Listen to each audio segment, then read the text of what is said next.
જે લોકો હવે સિંગર બનવાનું વિચારી રહ્યા છે, ક્યાંક ને ક્યાંક એ અત્યારે ટ્રેનિંગ લઈ રહ્યા હશે કે કોઈ પણ જગ્યાએ અત્યારે સારા પ્લેટફોર્મની તલાશ કરી રહ્યા છે, ફર્સ્ટ ચાન્સ કે પછી એન્ટ્રી કોઈ પણ જગ્યાએ એમને કઈ રીતે લેવી અને એના માટે શું સલાહ હોઈ શકે તમારી?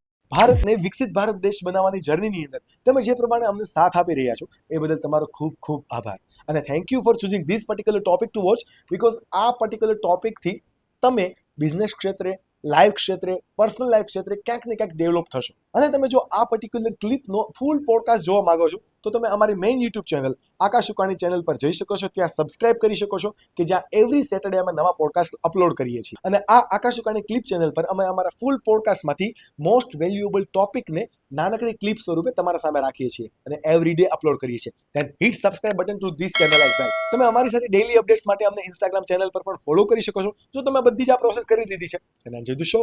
કશું જ નથી. તમારું બેસ્ટ વર્ઝન હશે ને અને તમારા પ્રયત્નો દિલથી ને કહું ને તમે તો તમારા કામ ઓટોમેટિક થતા હોય છે. ઓકે. તમે મને જોયું હશે કે મારા કોઈ સોશિયલ મીડિયા પર એટલા કઈ રીલ્સ નો આવતી હોય, મારા ફોટોઝ નો આવતા હોય, મારા કોઈ કવર સોંગ્સ એવા નથી, તો મારું ધીમે ધીમે ભગવાનની દયાથી હાઈલા કરે છે અને જે રીતે મારે જોઈએ છે ને એ રીતે ચાલ્યા કરે છે મારા ટેસ્ટ વાઇઝ. તો ઇટ્સ અ ગોડ ગ્રેસ. એટલે તમે સાચી નિયતથી કામ કરશો એટલે તમને ગમે ત્યાંથી માણસ ઉઠાવે. સારા સિંગરોની બધાને જરૂર હોય. એક્ઝેક્ટલી. એટલે ઇન્ડસ્ટ્રી તમને શોધી જ લે, તમારે ક્યાંય જવાની જરૂર નથી. Just focus on your skill and focus on your હા, પ્રેક્ટિસ, બહુ રિયાઝ. દિલથી કામ કરો, રિયાઝ કરો, ખૂબ રિયાઝ કરો અને સાચી દિશામાં કરો. તમે અત્યારનું જે વાતાવરણ છે એ કેવું છે કે તમે કીધું એમ તરત વાયરલ થઈ જવું છે, હા. એટલે એવું નહીં યાર. દેર ઇઝ અનધર ગેમ કે મેં આવું એક નોટિસ પણ કર્યું છે. સોરી, હું પોડકાસ્ટને એન્ડ જ કરવાનો હતો, બટ મને આ એક વસ્તુ હજુ ખટકે પણ છે કે યુથની અંદર જ, કારણ કે સિંગર પણ એ જ યુથનો ભાગ છે, યસ.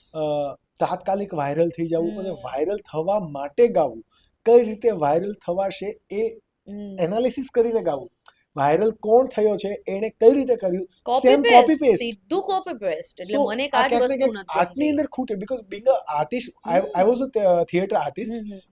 મેં વડોદરાની અંદર એમએસ યુનિવર્સિટીની અંદર આ બધું જ કામ કર્યું છે ઓહ ગ્રેટ. કે થિયેટરનો માણસ છું, એટલે મને પણ ક્યાંક ને ક્યાંક આ વસ્તુ ખૂટે કે ભાઈ આર્ટિસ્ટ થઈને ખાલી ફેમ તરફ જો તમે જશો ને તો એ તમને સક્સેસ નહીં લાવે અને એમાં જે કહેવાય ને હર્દ છે એ મિસ થઈ જાય છે. અને તમે હર્ટ થશો. તમે એક ડેફિનેટલી. ઇન્ટેન્શનલી આ કરો છો, જેમ કે મેં દ્વારકા બનાવ્યું કે ગામડું બનાવ્યું, તો મેં મારા ટેસ્ટ હોય એ ગીતો મેં લાઈવમાં ગાયા હતા પહેલા.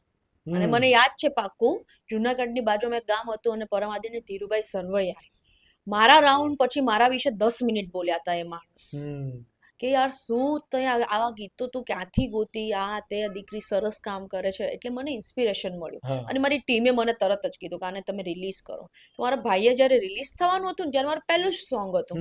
મારા ભાઈએ મને એક જ શબ્દ કીધો હતો કે ચિંતા ન કરતી હો, એ કે આમ વ્યૂ આવે ખરા ના આવે એની યારે કાંઈ લેવા દેવા નથી, પણ તમે જોજો બંને ગીતો બહુ સરસ ચાલ્યા છે. ડેફિનેટલી. આ પોડકાસ્ટ માટે મેં એને પ્રિફર કર્યા હતા, બટ એ પોડકાસ્ટમાં કંઈ પાર્ટ નહોતો એટલે મેં એને યસ સાઈડ યસ રાખ્યા. યસ, બંને બહુ ડેફિનેટલી. સરસ. ઇવન નાગર નંદજીના લાલ છે તો એ તો I મારું loved બહુ it. ઇનિશિયલી હતું, એમાં કોઈ પ્રેઝન્ટેશન નથી, તમે જોજો તો પણ સરસ ચાલ્યું. ગાયકી ઉપર જ ફોકસ છે. હા, એટલે એવું છે કે તમે સરસ રીતે નેક દિલથી કામ કરો, તમે કેવા કર્મ કરો છો ને એ પણ આમાં બધું જ વસ્તુ બહુ મેટર કરતી હોય. તમને નહીં હોય ને ત્યાંથી એવી તકો આવશે. મેં ખુદ અનુભવ્યું છે કે જો તમે તમારા મનમાં કોઈ લાલચ એવી નહીં હોય ને કે વાયરલ થઈ જવું ને આ કરું ને તે કરું, બસ કામ કરીએ જાઓ. ઉસ્માનભાઈનું બહુ સરસ વાક્ય છે, જો રિયાઝ કરેગા વો રાઝ કરેગા. એટલે એ જ કરો, કામ આપો તમે, બીજું કોઈ વસ્તુમાં મેટર નથી.